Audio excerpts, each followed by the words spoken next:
మాకు రీసెంట్గా ఏటీఎంది ఒకటి జరిగింది, 10 లక్షల దాకా వెళ్ళిపోయింది.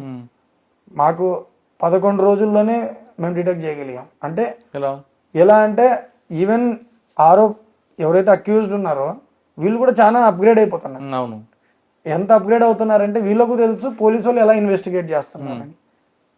ఒక్క టోల్ నాకా న్యూస్ చేయలేదు. మాకు రివర్స్ ఫార్వర్డ్ 2 లింకేజెస్కి టీములు పంపించి అన్ని చేస్తే ఫైనల్గా తెలంగాణలో ఒక ఏరియాలో పెట్రోల్ పంపులో ఫుటేజ్ దొరికింది మాకు. అంటే దే ఆర్ వెరీ కేర్ఫుల్. అంటే డిటెక్షన్ నుండి తప్పించుకోవడానికి వాళ్ళు చేసే పనులు ఇవన్నీ. అంటే మీరు ఇక్కడ నుండి తెలంగాణ వరకు వెనకాల బ్యాక్వర్డ్ వెళ్ళాం. అంటే జరిగిన ఇన్సిడెంట్ దగ్గర నుండి వీళ్ళు ఈ ఇన్సిడెంట్కి ఎలా వచ్చారు, ఏ మోడ్ ఆఫ్ ట్రాన్స్పోర్ట్ తెలిసిపోయింది, వెహికల్లో వచ్చారు. కానీ వెహికల్ క్యాప్చర్ చేయడానికి టోల్ నాకోనో ఎక్కడో మాకు కూడా ఏదో ఒక రకంగా హెల్ప్ కావాలి.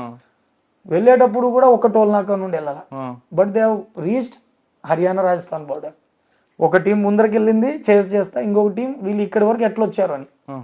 వాళ్ళు ఇక్కడే 3-4 చక్కర్లు ఇంకో జిల్లా ఫైనల్ గా మేము తెలంగాణలో వాళ్ళని ట్రేస్ చేయగలిగాం. ఎక్కడ తెలంగాణ జిల్లా పేరు గుర్తులేదు, చెన్నూరు కుస్తో ఆ బార్డర్ లోనే ఒక పెట్రోల్ పంపులో పొద్దున్న సాయంత్రం చెక్ చేసి అక్కడే ఉన్నారు. తర్వాత తెలిసింది వాళ్ళు అక్కడ హాల్ట్ చేశారని 1 వీక్ 10 days.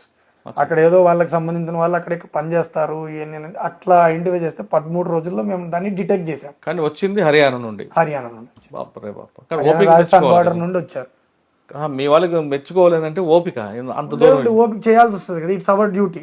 మేము అనేది ఛాలెంజింగ్ తీసుకుంటాం. ఇది ఓన్లీ ఏటీఎం గురించి కాదు, ఈవెన్ హౌస్ బ్రేకింగ్ కేసెస్ కూడా అవుతాయి, ఇంట్లో దొంగతనాలు జరుగుతూ ఉంటాయి.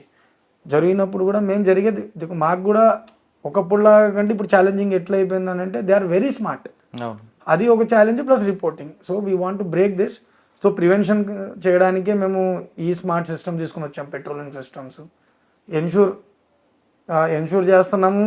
మా వాళ్ళందరూ మ్యాక్సిమం ఏరియాస్, సెన్సిటివ్ ఏరియాస్ రాత్రిపూట పెట్రోలింగ్ కంపల్సరీ చేయాలా, అక్కడికి వెళ్ళి విజిట్ చేయాలా. ఇప్పుడు సిస్టమ్ ఎట్లా అంటే ఊరికే వెహికల్ పంపించడానికి లేదు, ఆఫీసర్స్ వెళ్ళాలా, అక్కడికి వెళ్ళి ఫోటో తీసుకుంటేనే అటెండెన్స్ పడుతుంది. లేకపోతే దే ఆర్ అంటే పెట్రోలింగ్ సరిగ్గా జరగట్లేదు అనేది ఆ మానిటరింగ్ కూడా చేస్తున్నాం మనం. సార్ మీరు ఇప్పుడు ఏటీఎం వెళ్ళారు కదా, అవును, అందులో మొత్తం క్యాష్ అంతా రికవర్ అయిందా? లేదు, ఇప్పుడు మేము పట్టుకున్న అతను మిగతా వాళ్ళు పారిపోయారు. ఇప్పుడు ఒక్కరిని పట్టుకుని ఒక నెల అదే చెప్తున్నాను కదా, ఇది ఒక ఛాలెంజింగ్. మొత్తం వాళ్ళ దాంట్లో 5 మంది ఉంటే ఒకరే దొరికారు. ఆ ఒకరు ఇక్కడ దొరికాడు మాకు. అక్కడ ఊరికి పోయేదారు, ఊరి నుండి వెళ్ళిపోయారు. అంటే అదే రికవర్ జీరో. కానీ వెనకలు పడ్డాము. ఇప్పుడు అన్ని లిస్ట్ వచ్చింది, అన్ని వచ్చింది. ఎగ్జాంపుల్ చెప్పాల్సింది ఏంటంటే first accused identification was a challenge for us. ఎందుకంటే they have been very smart. వాళ్ళు ఎంత